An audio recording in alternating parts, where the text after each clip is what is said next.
So first thing they do is after getting everything ready, yeah, you have to bring in samples. Maybe for instance, your garri that you want to list in a supermarket now, we have different sizes. You have to package 1 kg, 2 kg, 5 kg, or 500 gram. You have to bring in one sample of each sizes. Then you walk into any supermarket of your choice or you are interested in, ask for the manager or the supervisor or anyone in charge. Then address them, approach them, tell them, okay, this is what you want to do. You want to get your product listed in their supermarket. Okay, you have the samples here. Now, these are the steps. After approaching them, you tell them the prices of each and every of the sizes. Tell them the prices. It is very, very important. After you've presented them the sample, is always in two ways. The person you meet is either the person is the CEO or the supervisor or the manager.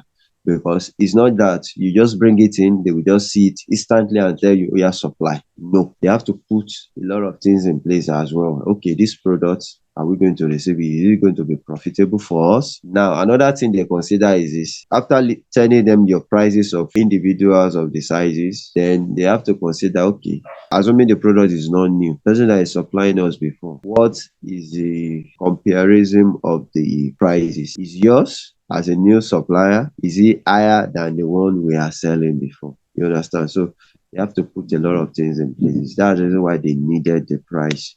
You have to tell them the prices. Then you will have to drop the samples that you're bringing. You have to drop it. Because with that, they will also have to sample it themselves. As a supermarket, when you bring in the sample, you take it to the CEO himself. He will see it. He will assess them and sample it, taste it. If it tastes good, then we are good to go. If it doesn't taste good, how are we going to push that to our customer as well? Okay, now for instance, someone brought in a product the other day. The person has been bringing in products of another kind. So she now approached us and said, okay, she has a new product she's trying to push in as well. Okay, okay, drop the sample, let's see. And the person dropped it. Okay, you can take your leave, we'll get back to you. Then we pick up the product. We took it to the CEO himself. Okay, sir, this is the new product. It's well packaged, and the CEO opened it up and tested it, and we realized that it's nothing to write home about. We instantly call the person. Okay, fine, you cannot supply us. So that is the purpose of dropping the samples. So we have to test it as well. And we also have some product that we can't test. Like maybe for instance, cream, body cream or hair cream and stuff like that. If you have that, you also have to drop samples. Then the decision is for the CEO to decide, okay, are we taking this product? These are the purpose of dropping the sample. Then after dropping it, you drop your phone number, then the prices, and if the CEO is satisfied and okay and with the product, he just give you the person a call. Okay, you can supply so. Now let's assume the product is approved, it meets every requirement after the CEO has checked and everything. So what's the next thing? Then what we just do next is, since we have the contact of the person already, we just call him or her. The product has been approved, you can supply us. How long will it take you before you supply us? Those are the questions we need to ask. After contacting the supplier, the person will give us date. Then on the delivery date, the person will need to come with an invoice.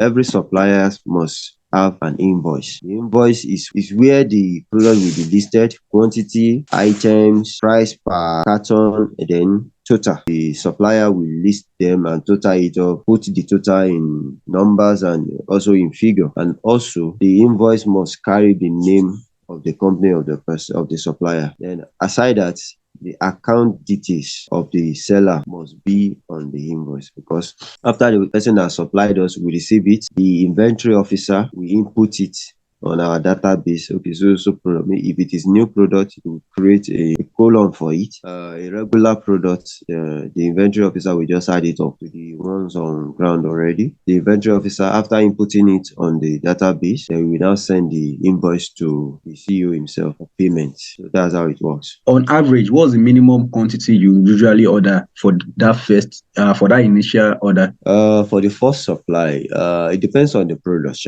Basically, we normally start with, let's say, a carton. And in a carton, sometimes we have 12 per carton, sometimes we have 24 per carton. So we normally base it on per carton. And again, another thing to be considered here is that maybe we also have same products but from different supplier or different maker. You understand? So that reason why first thing we start with first a carton. So some cartons might be by 12, some cartons might be by 24, some cartons might be 48 as well. Now that you have accepted the product, I issue my invoice. Do I get paid instantly, or is it until after the supermarket finish selling everything that you now pay me? Like you finish selling to the customers before you now pay me. How do you make payment arrangements? The payment is not instant. Most payments are not instant. If it is coming for the first time, we always, okay, let's sell it. Let's see how it is going to sell. Then we monitor the product. So maybe for instance, per carton is by 12 now. We just received just a carton from, and before you know it, within 4 days, we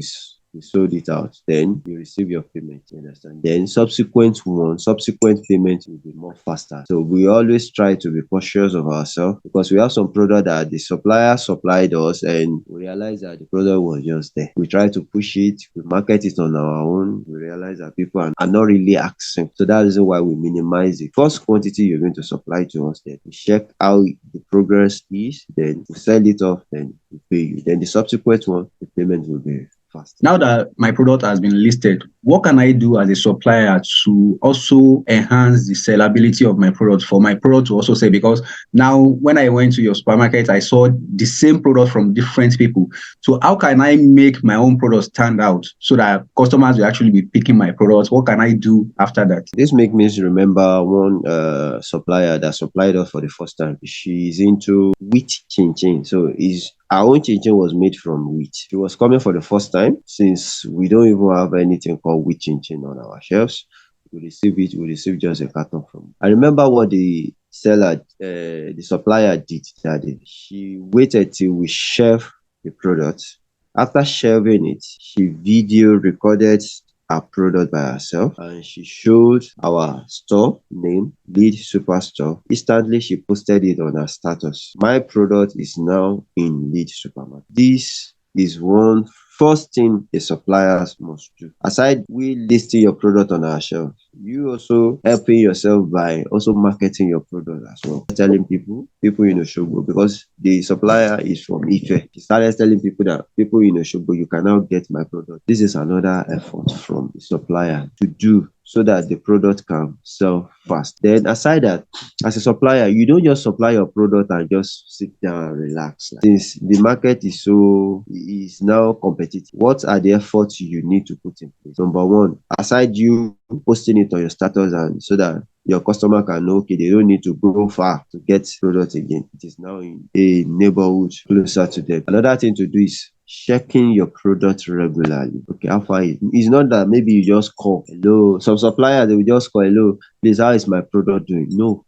Sometimes you might call, then your calling can only based on maybe it has been listed before, so you are not a new supplier. So when you are listing is for the first time, always come back and check. Okay, now let me take for instance now, someone is supplying us cowbell. You know what the man normally do? He will just be passing by. I just say I should just check my product. He will walk straight down to where all the cowbells is listed. He will clean them very well, rearrange them. Even though we clean them regularly, he will rearrange them by himself, make sure it is visible. He will rearrange. Okay, this one is not on shelf. Oh, this one is going down. Please help me to add more to it. Those are the things the supplier must. It's not that you just list it with us and just leave it there. Oh, I've received my payment, I've sell it to them. If they did not sell it, it's none of my business. But one thing I want you to know is that if we don't sell it all, we will request for another from you. So you as a supplier, you have to push in more effort as well. Always check on your product regularly, how it's doing.